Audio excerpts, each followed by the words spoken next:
반갑습니다. 여러분, 프로토 교수입니다. 스포츠 모든 경기를 매일 분석 및 조합 픽 공유 중에 있습니다. 영상에 공개되지 않는 정보들도 정보방에 입장하시면 확인하실 수 있으니 참여를 희망하시는 분들은 영상 하단 고정 링크를 통해서 아무 조건 없이 자유롭게 참여가 가능하니 많은 참여 부탁드리겠습니다. 첫 번째 경기는 웨스턴 유나이티드 대 시드니 FC 한번 살펴보겠습니다.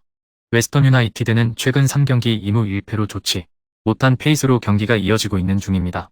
수비적인 강점을 드러내고 있는 상황이기는 하나 확실한 득점력을 보여주지 못하면서 1실점으로 실점을 억제해도 승점 3점을 얻지 못하는 양상이 자주 보여지고 있습니다.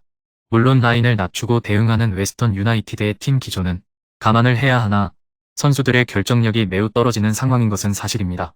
올 시즌 웨스턴 유나이티드보다 슈팅이 골로 들어가는 빈도가 적은 것은 멜버른 빅토리가 유일한 상황입니다.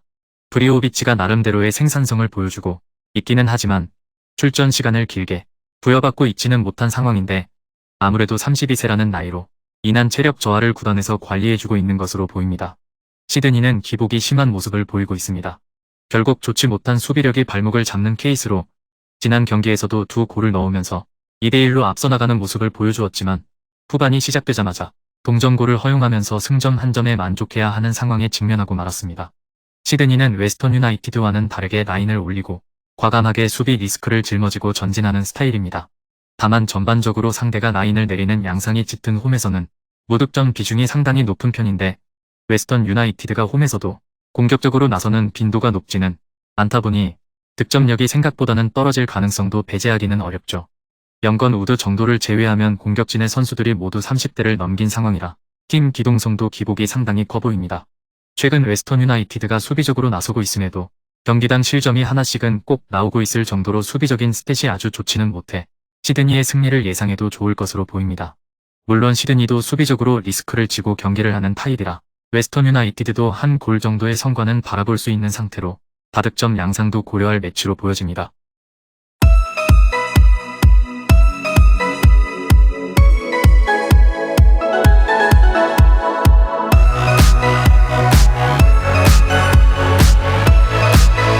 두 번째 경기는 브리즈번 로어 대 멜버른 시티 한번 살펴보겠습니다.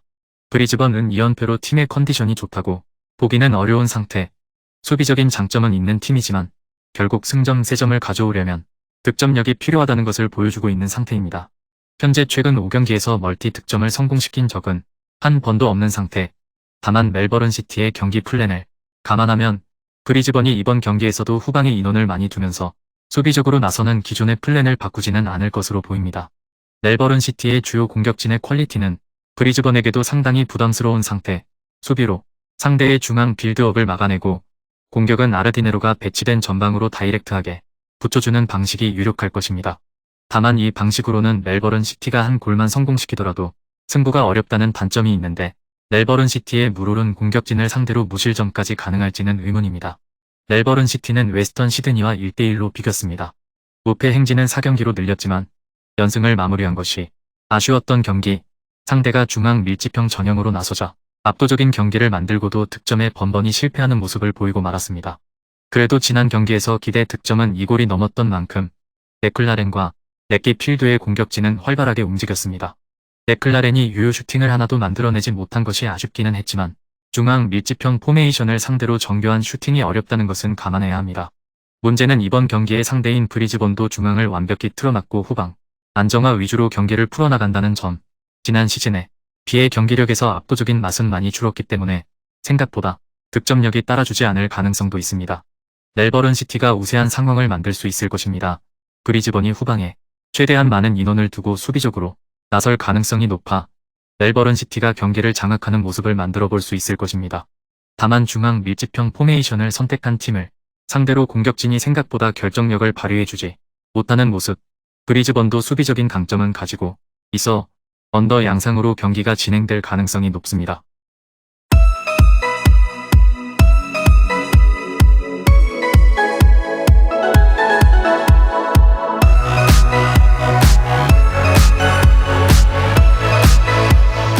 마지막 세 번째 경기는 퍼스글로리 대 멜버른 빅토리 한번 살펴보겠습니다.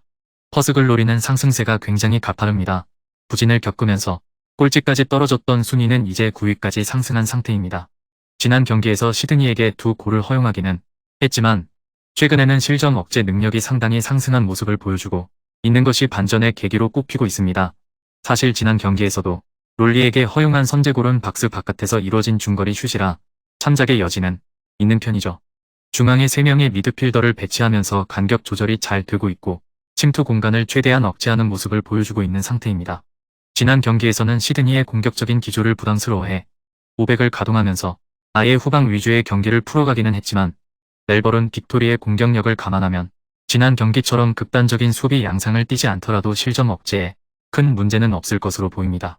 멜버른 빅토리는 4경기째 승리가 없습니다.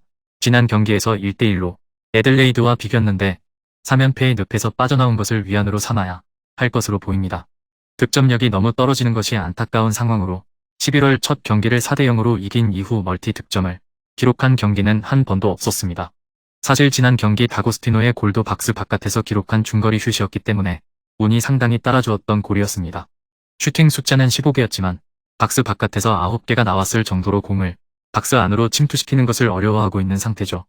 퍼스글로리가 상대에게 공간을 주지 않으면서 수비적인 성과를 잘 내고 있음을 감안한다면 이번 경기에서도 별다른 변화가 없는 한 득점력을 기대하기에는 어려운 상황일 것입니다.